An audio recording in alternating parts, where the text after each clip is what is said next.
Okay, so let's talk about something that engineers provide the manufacturer, a drawing or a sketch.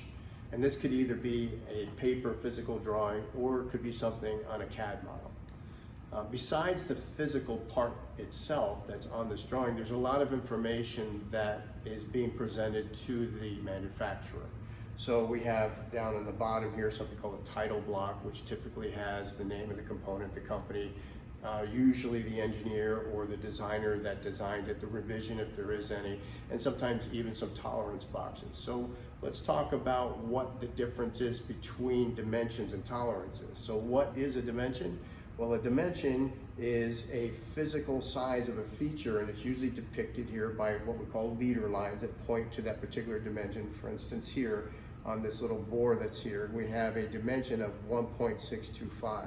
So that's telling me, the manufacturer, that that's what you want the size of that finished feature to be. However, nothing is perfect. We're not perfect, machines are not perfect, and there are different degrees of tolerance that different types of machining and manufacturing equipment can hold. For instance, let's take a bandsaw, for instance. A bandsaw just cuts raw stock. Bandsaws can hold about plus or minus a 1/16 of an inch tolerance, some a little bit closer on smaller parts, and usually the larger the part goes, if it's a regular band type saw, the more flexibility gets into the blade, so the wider that tolerance grows. So if you as an engineer puts a dimension onto a part and then tolerance it and tell me to hold that particular dimension to, let's say, plus or minus 10 thousandths of an inch, that's not going to happen on that bandsaw. So therefore I have to rough cut it on the bandsaw and then pick a piece of equipment, such as the mill behind me, in order to finish that dimension. So what is the tolerance? Well, tolerance is the amount of allowable deviation to that dimension. And we have tolerance for several reasons, right? One is to allow for that imperfection between me as a human being turning cranks, that I'm not perfect, the machines that have their own different tolerances as well.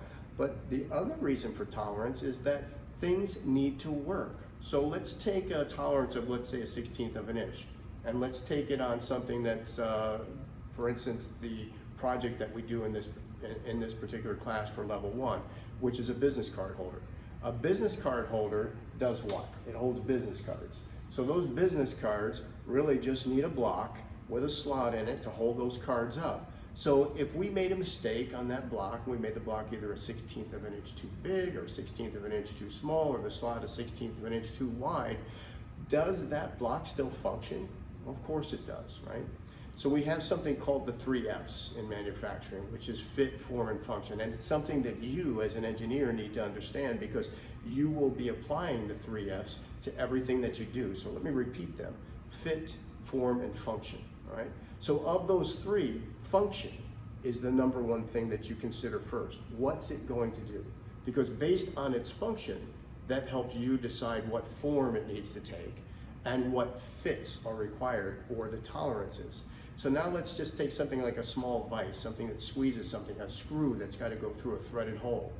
If we use that same tolerance of a 1/16 of an inch and that screw ended up being made a 1/16 of an inch too large, is it going to screw into that threaded hole? Of course not. So tolerance is relative to the function, and the tolerance is that amount of allowable deviation, and it's very, very important that we tolerance things correctly. So do we just make sure that we put tight tolerances on everything so that way everything works? No, because in manufacturing, there's a cost element. And a lot of engineers get themselves in deep trouble because they don't understand how to properly tolerance things.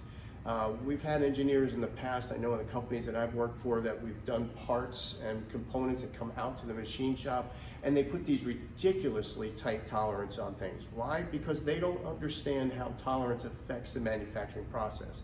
But think about this: if that saw only cuts material, and can hold plus or minus a 1/16 of an inch, there's not a high amount of skill level required, and we don't need a very expensive piece of equipment to do that.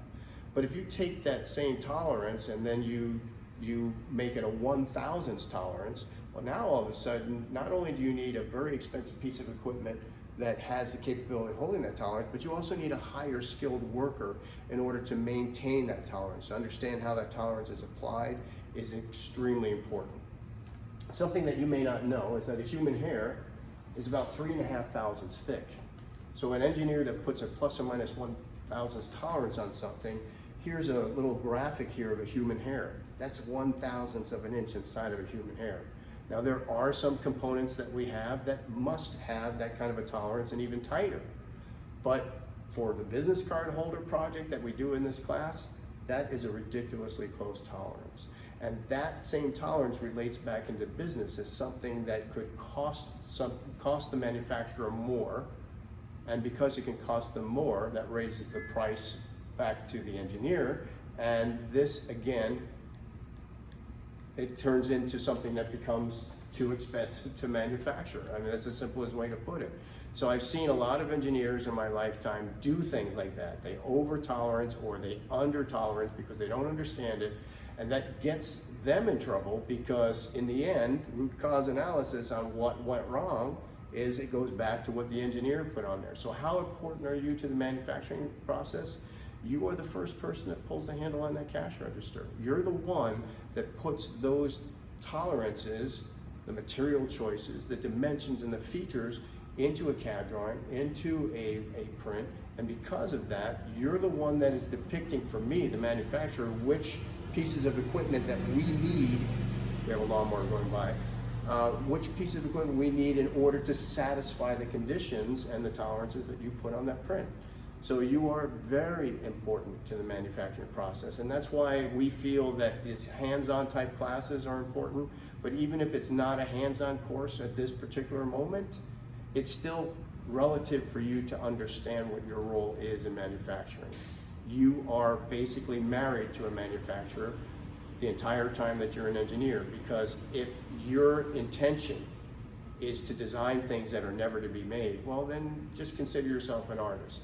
But if your intention is that it is to be made, well someone has to make it, like a manufacturer, so right away there's that relationship. So that's the most important thing that you need to take away from the basics of this level 1 course, that you understand that you have a direct role in manufacturing.